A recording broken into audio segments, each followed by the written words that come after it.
చూసారు కదా నయా ట్రెండ్స్. ఇప్పుడు నవ్యాలో చిన్న విరామం తీసుకుందాం.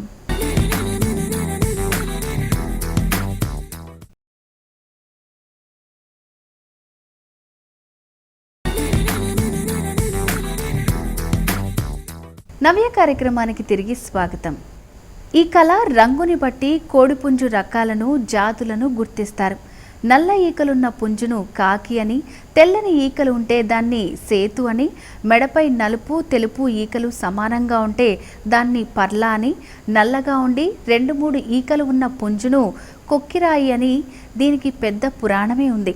ముఖ్యంగా ఈకలు మొత్తం ఎర్రగా ఉంటే డేగా అని, రెక్కలపై లేదా వీపుపై పసుపు రంగు ఈకలు ఉంటే దాన్ని నెమలి అని పిలుస్తారు. ఇంకా 3 రంగుల ఈకలు నలుపు, ఎరుపు, పసుపు రంగుల్లో సమానంగా ఉంటే దాన్ని కౌసు అని, పూల, నల్లబొర, ఎర్రపొర, గేరువా లాంటివి ఇందులో ఉంటాయి. ఇప్పుడు నవ్యలో సక్సెస్ స్టోరీ చూద్దాం.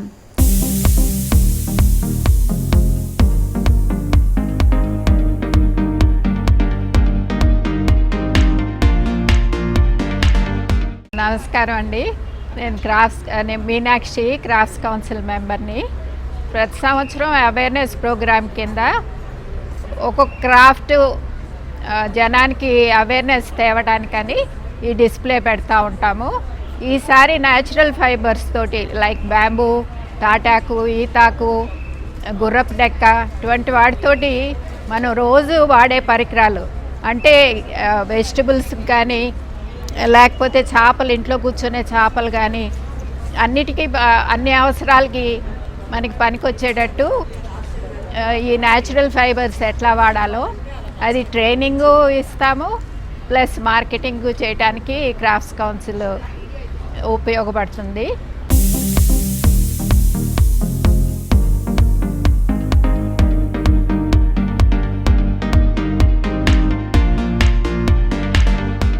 ఇప్పుడు ఈ బుట్టలు ఉన్నాయి కదా, ఈ మన సాంప్రదాయబద్ధంగా మన ఇంట్లో పసిపిల్ల పుట్టినప్పుడు ఎట్లా తీసుకొస్తారు బుట్టలో పెట్టి అనేది చూపించడానికని ఈ డిస్ప్లే చేస్తామన్నమాట.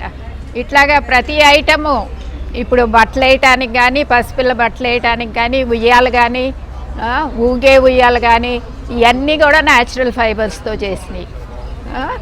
ఇది ఉపయోగకరమైన అన్ను తర్వాత మనం అవసరం అయిన తర్వాత డిస్పోజ్ చేయడానికి కూడా ఈజీ. అందుకని ప్లాస్టిక్ ఎంతవరకు అవాయిడ్ చేయాలో చేయడానికి వీలవుతుందో చూపించడానికి ఈ ప్రయత్నం చేస్తున్నాము.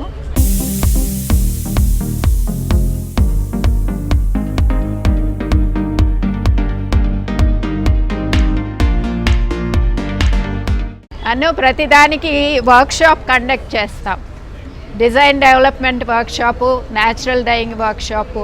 ఇందులో ఈ మ్యాట్స్ ఉన్నాయంటే ఈ కోరాగ్రాస్ మ్యాట్స్ మన ప్రతి ఊళ్ళలోనూ చెరువుల దగ్గర వాటి దగ్గర ఈ కోరాగ్రాస్ బాగా దొరుకుతుంది. అట్లాగే బాస్కెట్స్, డెకరేటివ్ బాస్కెట్స్ అవి బ్యాంబూతోటి చేయొచ్చు, తాటాకుతోటి, ఈతాకులతోటి అన్ని రకాలుగా ప్యాకింగ్ మెటీరియల్స్, క్రాఫ్ట్ ప్యాక్ చేయడానికి మెటీరియల్స్, చీరలు ప్యాక్ చేయడానికి కానీ వీలైనంత వరకు ప్లాస్టిక్ డిస్పోజబుల్ ఐటమ్స్ అవాయిడ్ చేయాలనే మా ప్రయత్నం.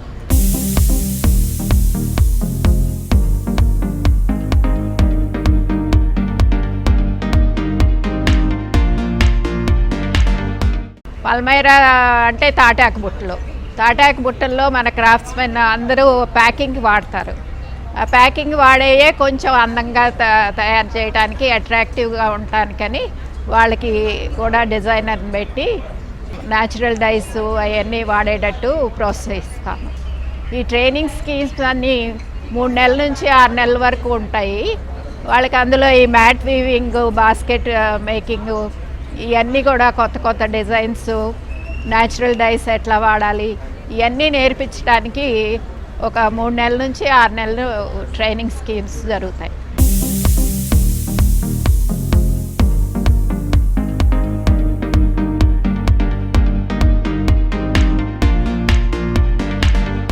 మా ఈ ప్రయత్నం అంతా ఇప్పుడు జనరేషన్కి రాబోయే జనరేషన్కి కూడా న్యాచురల్ మెటీరియల్స్ అన్నీ మర్చిపోయి మనం ప్లాస్టిక్ ఎక్కువ డిస్పోజబుల్స్ వాడుతున్నాము. అందుకని ఇవన్నీ కొంచెం జ్ఞాపకం చేద్దామనే మా ప్రయత్నం. ఈ వాడాలని కూడా మా ఆశ. క్రాఫ్ట్స్మెన్ని, మన పనితనాన్ని అవన్నీ గుర్తించాలని ఒక కోరిక. మా ప్రయత్నం అంతా, క్రాఫ్ట్స్ కౌన్సిల్ ప్రయత్నం అంతా ఇవన్నీ ముందుకు తేవాలి అని, ఇంకా నెక్స్ట్ జనరేషన్ అంతా కూడా ఇవన్నీ మర్చిపోకుండా ఉండాలని ఈ చిన్న ప్రయత్నం. వనితా టీవీ ప్రేక్షకులందరికీ నా Sankranti శుభాకాంక్షలమ్మా.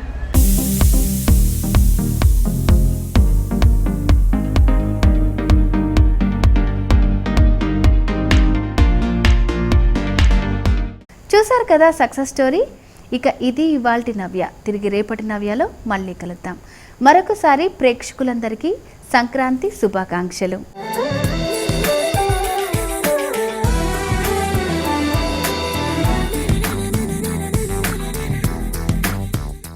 Anchors dress కటసి by KLM fashion Ameerpet.